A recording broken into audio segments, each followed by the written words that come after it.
Bertani atau berkebun merupakan salah satu mata pencaharian dan dominan di suku etnis Karo yang disebut Nuan-Nuan. Hal ini juga didukung oleh tanah yang subur dan cuaca yang sejuk. Penduduk atau masyarakat etnis Karo dapat dikatakan lokal genius, yaitu sistem kebudayaan yang tetap bertahan dan menyesuaikan juga dengan dinamika kehidupan tanpa meninggalkan budaya yang terdahulu. Walaupun budaya asing kerap masuk, termasuk dalam bidang pertanian.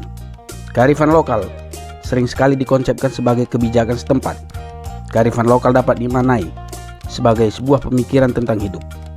Hayati Subadio berpendapat bahwa kearifan lokal adalah suatu identitas, kepribadian, budaya bangsa yang menyebabkan bangsa tersebut mampu menyerap dan mengolah kebudayaan asing sesuai watak dan kemampuan sendiri.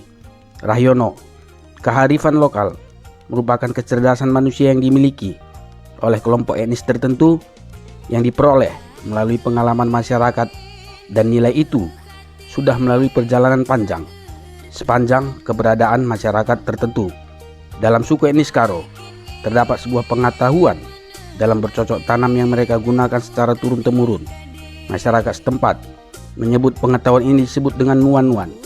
Pengetahuan ini tidak jauh berbeda dengan pengetahuan yang digunakan pada sistem pertanian pada umumnya. Jauh sebelum para ilmuwan ada dan berkembang bercocok tanam, ataupun Nuan-Nuan sudah ada, dikembangkan, diwariskan secara turun-temurun oleh leluhur Karo sebagai bentuk pertahanan pangan, pertahanan hidup. Pertanian Karo juga tidak akan lepas dari istilah aron yang dalam terjemahan bahasa Indonesia secara luas, yakni bekerja sama. Masyarakat akan saling bekerja sama untuk mengelola lahan pertanian penduduk yang satu dengan yang lainnya. Biasanya, aron akan dilakukan ketika musim menanam, mengelola tanaman, dan musim panen yang disebut rani dalam bahasa Karo. Cukup menarik tatkala para aron tersebut datang dari wilayah lain, yaitu ataupun walaupun daerah pekerja dan pendatang tadi tersebut aron juga berada di wilayah pertanian, berkebun atau berladang, lalu dipekerjakan menjadi pekerja. Disebut aron atau bahasa kasar singemo-ngemo jumakala. Tak jarang juga para pekerja aron tersebut datang dari satu wilayah secara berkelompok, sehingga terkadang penyebutan aron disebutkan disesuaikan dari nama wilayah mereka berasal. Pun begitu, sikap supel, bergaul masyarakat Karo dengan para pendatang dapat terlihat atau dibuktikan dengan konsep seperti kerja tahun, pesta panen, acara gendang guru-guru aron. Dulunya secara halus, para pekerja tersebut dikatakan serayan. Serayan merupakan sekelompok orang yang memudahkan urusan atau pekerjaan orang lain dengan hati yang luwes.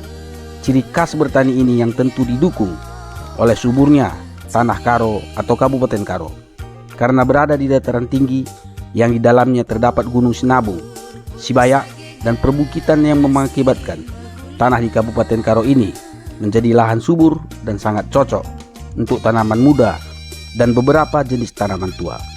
Pertanian Karo merupakan salah satu penyumbang hasil-hasil pertanian di daerah Sumatera Utara, selain dari beberapa kabupaten yang berada dalam wilayah Provinsi Sumatera Utara. Lahan pertanian yang terbentang luas di dataran tinggi Karo menjadi salah satu sumber pertanian unggulan di daerah Sumatera Utara. Tanah Karo yang berbatasan langsung dengan Kabupaten Deli Serdang, Kabupaten Simalungun, Kabupaten Dairi, dan Provinsi Nangro Aceh Darussalam, yang di dalamnya terdapat Gunung Sinabung, Gunung Sibayak, dan perbukitan yang mengakibatkan tanah di Kabupaten Karo ini menjadi lahan subur dan sangat cocok untuk tanaman muda dan beberapa jenis tanaman tua. Pertanian Karo juga sekaligus merupakan identitas budaya Karo yang sesungguhnya.